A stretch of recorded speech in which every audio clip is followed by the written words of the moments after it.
అందరికీ నమస్తే. నా పేరు Praveen. Welcome to my dream Bigg Boss. అయితే గ్రాండ్ లాంచ్ రోజు నేను చూసినా కానీ రివ్యూ చేయడానికి కొంచెం బిజీ ఉండే. ఆ బిజీ వల్ల నేను రివ్యూ చేయలేకపోయినా. సో వేరే స్క్రిప్ట్ రాసుకున్నా, అందువల్లనే ఫస్ట్ ఎపిసోడ్ రివ్యూ అనేది చేయలేకపోయినా. సో ఫస్ట్ ఎపిసోడ్ వచ్చేసి గ్రాండ్ లాంచ్ బాగానే జరిగింది. కట్ చేస్తే ఫస్ట్ రోజే సెలబ్రిటీలు రావడం జరిగింది. సెలబ్రిటీలు వచ్చిన తర్వాత మంచిగానే నీట్గా వెళ్ళిపోయింది. రానా గారు వచ్చి వాళ్ళ సినిమా ప్రమోషన్ చేసుకున్నారు, నానిగారు వచ్చి నానిగారు సినిమా ప్రమోషన్ చేసుకున్నారు. వాళ్ళిద్దరు వచ్చి ఓ గేమ్స్ ఆడిపించారు, అయిపోయింది. అక్కడ వరకు బాగానే ఉంది. ఎప్పుడైతే అనిల్ రావుపూడి గారు వచ్చారో అప్పుడు బిగ్ బాస్ సీజన్ 8 అనేది నెక్స్ట్ లెవెల్కి వెళ్ళిపోయింది. అయితే ఎందుకనంటే ఎప్పుడైనా అనిల్ రావుపూడి గారు లాస్ట్లో వచ్చి ఎవిక్షన్ పాస్ తీసుకొని వచ్చి ఎవరినో ఒకరిని ఎలిమినేట్ చేయడం అట్లా చేసేది. కాకపోతే ఈసారి సీజన్ ఏమైందనంటే డైరెక్ట్ ఫస్టే రావడం, ఒకరిని ఎలిమినేట్ చేస్తా అని చెప్పడం, ఇందాక గేమ్లలో ఆడినలా నలుగురిలో ఎవరినో ఒకరిని ఎలిమినేట్ చేస్తా అనడం, అది కొంచెం మంచిగా అనిపించింది. సో ఎందుకనంటే అట్లాంటి సస్పెన్స్ ఉంటేనే కదా మళ్ళీ నెక్స్ట్ ఎపిసోడ్ చూడడానికి రెడీగా ఉంటారు.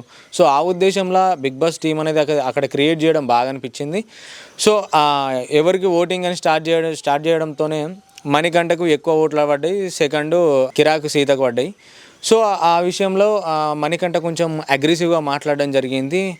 అసలు మీ అందరికీ బిగ్ బాస్ ఒక చాయిస్ అవ్వచ్చు, కానీ నాకు మాత్రం లైఫ్ అని మాట్లాడడం, లైఫ్కి మించి అని మాట్లాడడం మంచిగా అనిపించింది.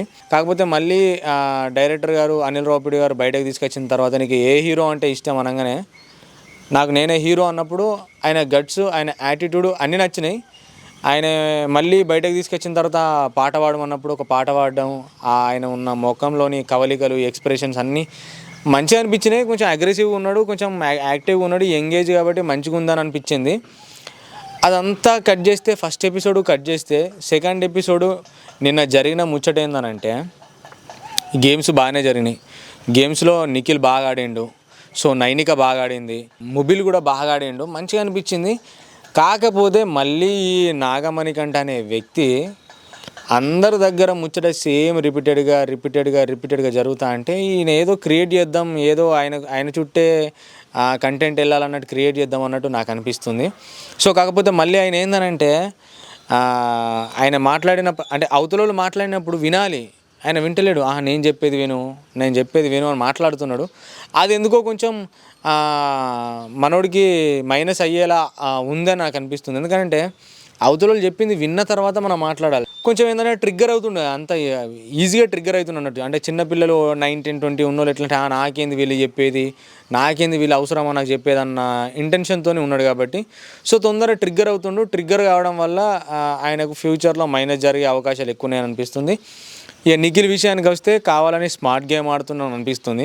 సో అందరితో పాజిటివ్గా వండుకుంటూ ఆయననే రూలింగ్ చేస్తున్నట్టు, సో ఎందుకో కొంచెం ఆ వేళ కనిపిస్తుంది.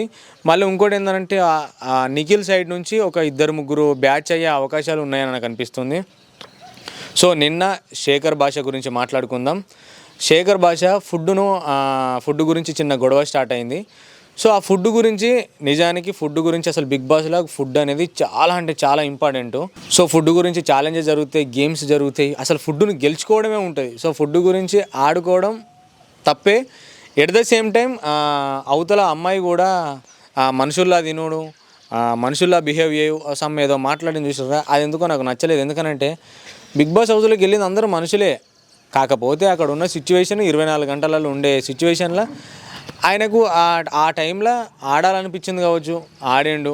సరే ఆడి దాన్ని అయితే వేస్ట్ చేయలేదు కదా, సో ఆయననేది తిన్నాడు మళ్ళీ. సో ఎందుకో ఓవరాల్గా ఆ కన్వర్జేషన్ నాకు నచ్చలేదు. ఇద్దరిది తప్పే, ఫుడ్తో గేమ్ ఆడడం తప్పే, మనిషిలా తిను అనడం కూడా తప్పే. సో వాళ్ళిద్దరిది కూడా తప్పు అనిపించింది. సో ఈసారి నిజంగానే లిమిట్లెస్ అనిపిస్తుంది. ఆ లిమిట్లెస్ని ఇంకా ముందుకైన కొద్దీ ఫస్ట్ 2 రోజులకే ఇట్లా లిమిట్లెస్ ఉంటే ఇంకా నెక్స్ట్ వేరే లెవెల్ ఉంటుందని అనిపిస్తుంది. సో ఇది 2 రోజుల ముచ్చట ఒకటే వీడియోలో చెప్దామని చెప్పేసిన కొంచెం బిజీ వల్ల. మీకు నచ్చినట్లయితే కంపల్సరీ లైక్ చేయండి, అట్లనే కామెంట్ చేయండి మీకు ఎట్లా అనిపించింది అనేది. ఈ ఛానల్ని సబ్స్క్రైబ్ చేసుకోండి.